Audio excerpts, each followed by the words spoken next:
Assalamualaikum warahmatullahi wabarakatuh. Perkenalkan, nama saya Cahyo Murianto dengan nomor NIM B11 2022 07560. Izinkan saya di sini mempresentasikan hasil kinerja saya yang berjudul Pengertian Kewarganegaraan. Kewarganegaraan adalah ikatan norma hukum yang berkewajiban untuk patuh serta tunduk dalam hukuman tata negara tersebut, dan seseorang tersebut tidak memiliki ketertarikan manapun berada di bawah kuasa negara lain secara yuridis. Dengan demikian, negara menjamin warga negara di bawah kekuasaan hukumnya akan aman dan terlindungi. Kewarganegaraan menurut pemahamannya. A. Kewarganegaraan secara hukum adanya sebuah hubungan atau ikatan secara yuridis antara seorang warga negara dengan negara terkait. Status warga negara tersebut sebagai warga negara. Yang B. Kewarganegaraan secara sosiologis. Melihat dari tingkah laku, perhayatan hidup serta ikatan emosional seseorang tersebut kepada negara. Yang C. Kewarganegaraan secara formal. Yang D. Kewarganegaraan secara material merujuk pada akibat yang ditimbulkan karena status kewarganegaraan. Menurut Undang-Undang Nomor 62 Tahun 1956 tentang Kewarganegaraan Republik Indonesia, Ayat 1 mengenai asas kewarganegaraan menitik beratnya pada asas ius sanguinis. Yang 2 mencegah adanya apartheid dan paratrid. Yang 3 penyebab kehilangan kewarganegaraan Republik Indonesia, yang mencakup karena mendapat kewarganegaraan negara lain. Yang B menjadi pegawai atau tentara negara lain tanpa izin dari presiden. Yang C perempuan Indonesia karena kawin dengan laki-laki warga negara lain. Dari catatan periksa Undang-Undang Nomor 62 Tahun 1958. Dan adapun syarat dan tata cara memperoleh kewarganegaraan Republik Indonesia, yang pertama adalah berusia 18 tahun atau sudah kawin. Yang kedua, pada waktu pengajuan permohonan sudah bertempat tinggal di wilayah negara Republik Indonesia paling singkat 5 tahun berturut-turut atau paling singkat 10 tahun tidak berturut-turut. Yang ketiga, sehat jasmani dan rohani. Yang keempat, dapat berbahasa Indonesia serta mengakui dasar negara Pancasila dan Undang-Undang Dasar Republik Indonesia tahun 1945. Yang kelima, tidak pernah dijatuhi pidana karena melakukan tindakan pidana yang diancam dengan pidana penjara minimal 1 tahun atau lebih. Yang keenam, keputusan Presiden sebagaimana dimaksud pada ayat 2 ditetapkan paling lama 3 bulan terhitung sejak permohonan diterima oleh Menteri dan diberitahukan kepada permohonan paling lambat 14 hari terhitung sejak keputusan Presiden ditetapkan. Yang ketujuh, mempunyai pekerjaan dan atau menghasilkan tetap. Dan yang terakhir, membayar uang kewarganegaraan ke kas negara. Sekian presentasi dari saya. Apabila ada perkataan saya yang kurang berkenan, mohon dimaafkan. Terima kasih. Wassalamualaikum warahmatullahi wabarakatuh. Perkenalkan, nama saya Yulian Zafira Cisa Putri dari Prodi Ilmu Komunikasi dengan NIM A15 2022 02337. Oke, teman-teman tadi sudah mendengarkan apa itu penjelasan dari PKN. Nah, selanjutnya saya akan menerangkan mengapa PKN itu penting untuk kita pelajari di dalam kurikulum pendidikan. Pendidikan Kewarganegaraan atau PKN merupakan bagian integral dari kurikulum pendidikan di Indonesia.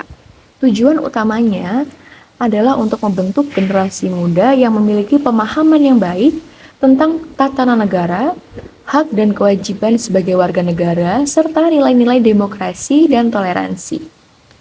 Nah, kemudian ada penguatan identitas kebangsaan, di mana ini kita bisa mempraktikannya dengan memahami Pancasila, kemudian mengenal Bhinneka Tunggal Ika, dan juga mempelajari sejarah bangsa.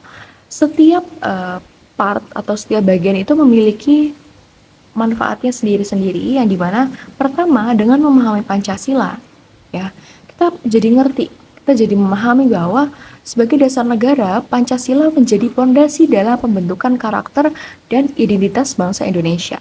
Kemudian dengan mengenal Bhinneka Tunggal Ika, kita dapat memperkuat kesadaran tentang keberagaman dan agama di Indonesia, serta pentingnya persatuan dalam keberagaman itu sendiri. Kemudian dengan mempelajari sejarah bangsa, kita jadi memahami nih perjuangan dan nilai-nilai yang membentuk bangsa Indonesia, sehingga dapat menghargai warisan sejarah dan mengambil pelajaran dari masa lalu.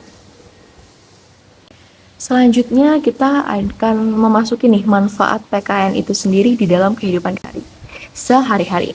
Nah, yang pertama dengan mendorong sikap toleransi dan menghormati perbedaan pendapat dalam berdemokrasi. Kemudian dapat memupuk kepemimpinan dan kemampuan berorganisasi untuk mempersiapkan generasi yang mampu memimpin masa depan. Kemudian mengajarkan prinsip-prinsip hukum yang berlaku di Indonesia, termasuk hak asasi manusia, perlindungan konstitusi, dan tata cara hukum. Jadi teman-teman, dengan mempelajari PKN itu adalah hal yang menurut saya itu penting gitu. Bukan cuma saya aja, tapi kita semua itu penting untuk pahami. Karena nggak cukup sampai di SD, SMP, ataupun SMA aja, tapi seharusnya kita memahami PKN ini secara terus-menerus, secara kontinu, sehingga apa? Sehingga sikap kebangsaan kita itu bisa terus dijaga. Ya, kalau misalkan di dalam kuliah atau dunia perkuliahan atau dunia kerja kita tidak memahami PKN dengan baik, ya mungkin saja akan ada yang namanya krisis kebangsaan yang akan muncul nantinya gitu. Jadi diharapkan teman-teman dapat mengerti kenapa sih kok kita belajar PKN di perkuliahan, dan teman-teman juga bisa lebih aware terhadap ancaman-ancaman kalau kita tidak memahami PKN dengan betul. Selanjutnya akan dibahas materi oleh teman saya. Assalamualaikum warahmatullahi wabarakatuh. Perkenalkan, nama saya Gina Erliana, NIM B11 2022-07566. Saya dari kelas N605. Di sini saya akan menjelaskan materi tentang hak dan kewajiban warga negara. Nah, pengertian apa sih yang dimaksud dengan pengertian hak dan kewajiban? Hak menurut Profesor Notonegoro itu adalah kuasa untuk menerima atau melakukan sesuatu yang semestinya diterima atau dilakukan oleh pihak tertentu dan tidak dapat di pihak lain, ataupun juga pada prinsipnya dapat dituntut secara paksa olehnya. Nah, kewajiban itu adalah beban untuk memberikan sesuatu yang semestinya dibiarkan atau diberikan oleh pihak yang tidak dapat oleh pihak manapun. Pada prinsipnya dapat dituntut secara paksa oleh yang kepentingan. Selanjutnya saya akan menjelaskan apa itu pengertian warga negara.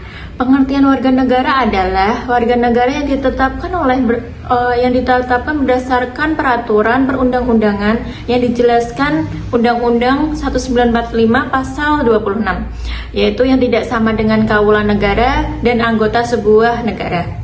Kemudian hak dan kewajiban dalam Undang-Undang 1945 Bab 10 Pasal 26 dan Pasal 27 tentang warga negara.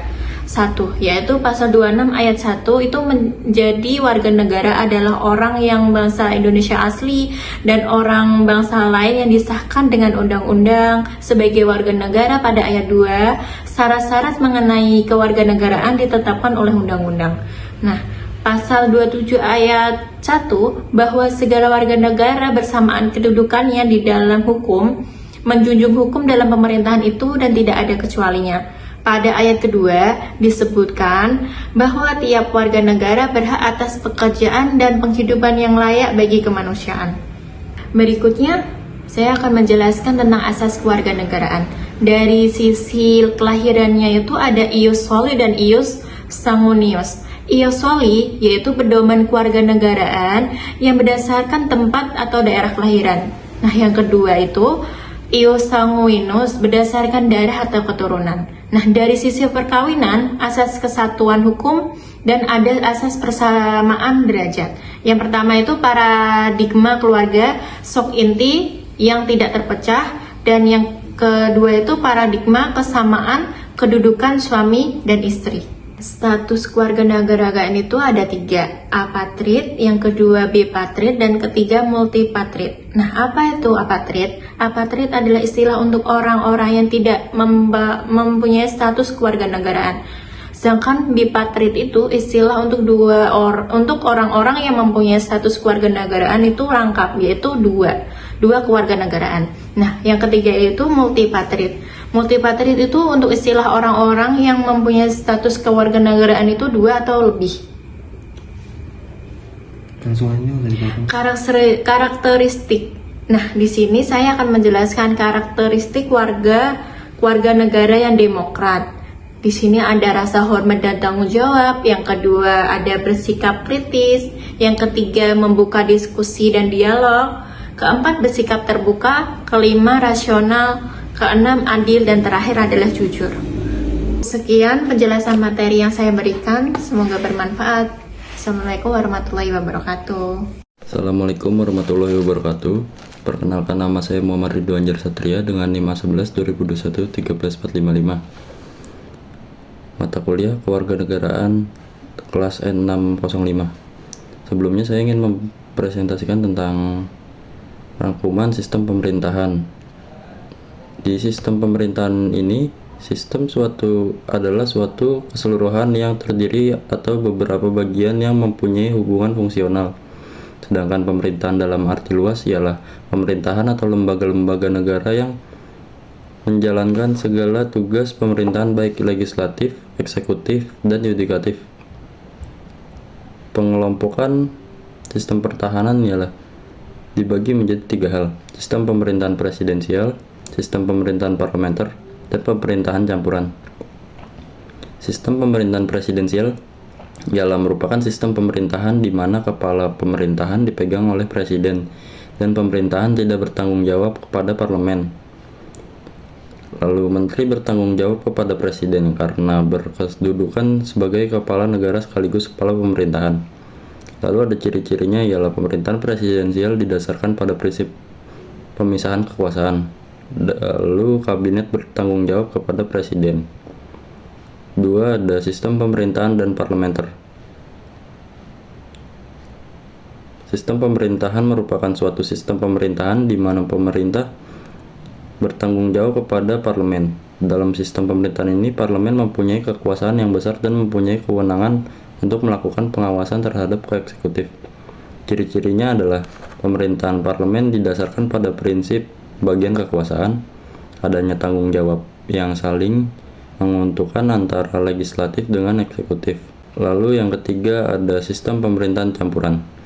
Dalam sistem pemerintahan ini diambil hal-hal yang terbaik dari sistem pemerintahan presidensial dan sistem pemerintahan parlemen. Selain memiliki presiden sebagai kepala negara, juga memiliki perdana menteri sebagai kepala pemerintahan. Contohnya ialah negara Prancis.